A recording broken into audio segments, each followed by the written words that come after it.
बाबा, काल रात्री यांना खूप ताप आला होता. श्वास घ्यायला त्रास होत होता, म्हणून आयसीयू मध्ये शिफ्ट केलंय. नाही नाही, तुम्हाला याची गरज नाहीये. आज यांना जनरल वॉर्डमध्ये शिफ्ट करतील. ठीक आहे. काय म्हणाले ते? इकडे येतो म्हणत होते, हं. मी नको म्हटलं. त्यांना येण्याची गरज नाहीये, मी आहे ना.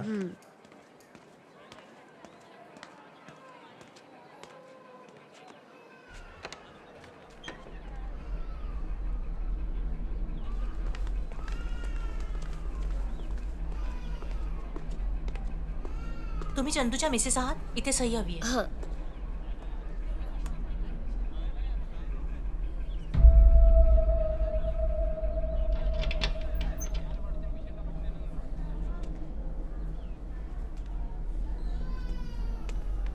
एक काम कर, मी तू घरी जाऊन आराम कर, कळलं? काळजी करू एकदा नको. शिफ्ट केलं ना त्यांना कमी जाईन घरी. हा माझ्यासोबत ये. हा मला काहीतरी बोलायचं. हा.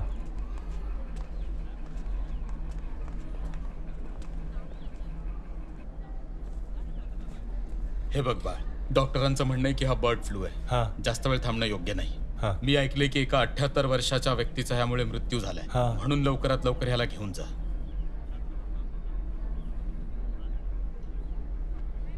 आम्ही त्याला वाचवू शकलो नाही. चंदू आता आपल्यात नाहीये. हा, हा.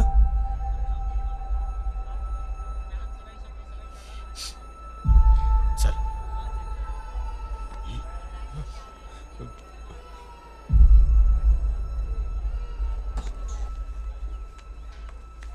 दादा, काय झालं?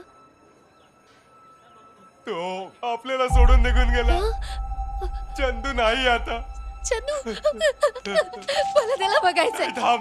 मला बघायचंय त्याला. थांब. नको जाऊस. बघायचंय. नको जाऊस तू ताई. चंदू.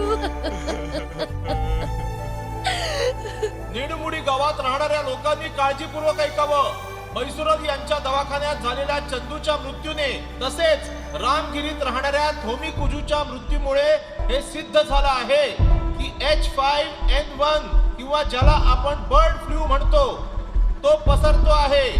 सगळ्या गावकऱ्यांनी काळजी घ्यावी.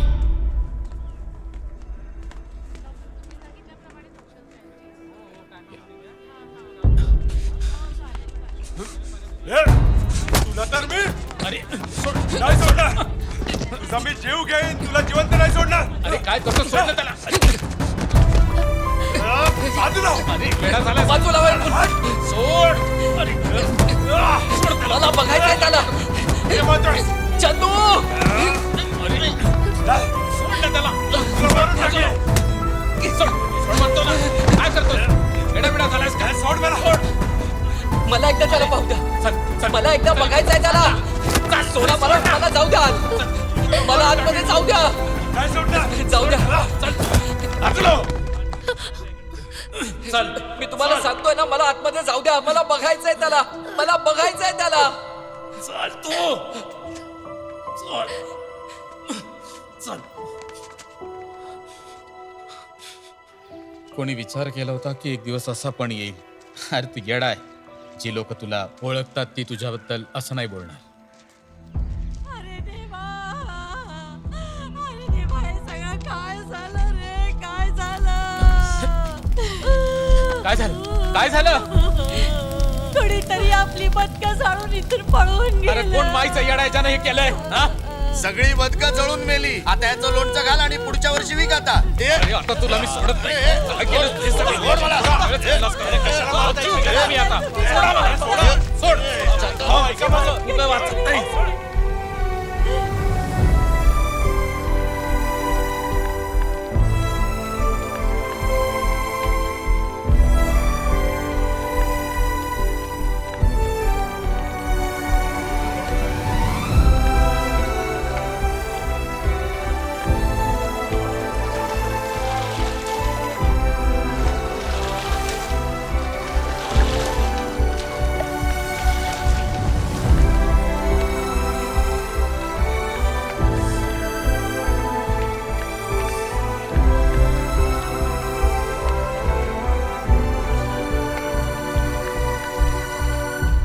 काय चाललंय हे?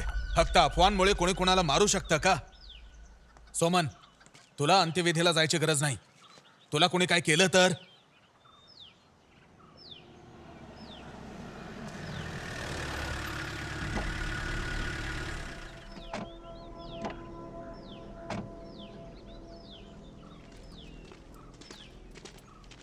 सोमन, तुला पोलीस स्टेशन यावं लागेल. तुम्ही याला का घेऊन चाललाय सर? चंदूनी आणि सोमननी बिर्याणी खाल्ल्याचा व्हिडिओ व्हायरल झालाय. त्याला ताप आला तरी सुद्धा यांनी हॉस्पिटलमध्ये ऍडमिट करण्यासाठी नकार दिला. हे बघा सर, याने काहीच जाणून बुजून केलं नाहीये. मीच त्याला हॉस्पिटलमध्ये नाही जायला सांगितलं होतं. चल गाडीत बस. बाबा बाळा, हा काय मूर्खपणा केलास तू?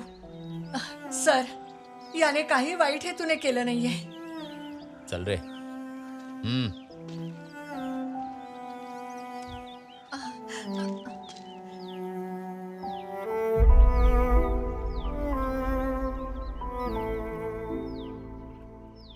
गरम पाण्यात हळद आणि मीठ टाकून त्याची वाफ घे आणि सुंठाची कॉफी पी. तू लवकर बरा होशील.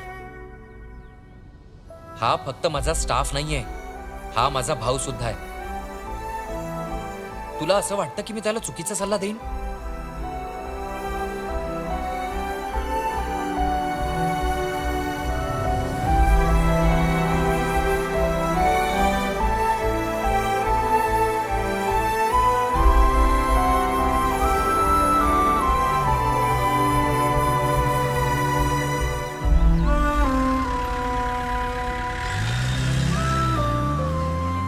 मला तर आधीपासूनच माहिती होतं याचा अंत असाच होणार. जे हिरो बनण्याचा प्रयत्न करतात त्यांच्यासाठी खूप मोठी शिकवण आहे ही. स्वतःला ज्या हुशार समजायचा. आणि प्रत्येक ठिकाणी आंदोलनं केली आणि शेवटी गरीब माणसाचा जीव घेऊन खुश झाला.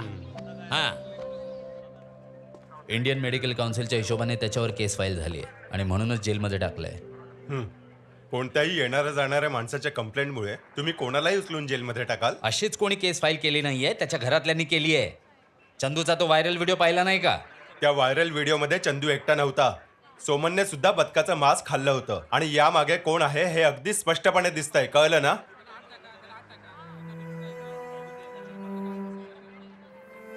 तू जाऊ शकतोस. यापुढे आपल्या कामाशी काम ठेव आणि स्वतःचा विचार कर.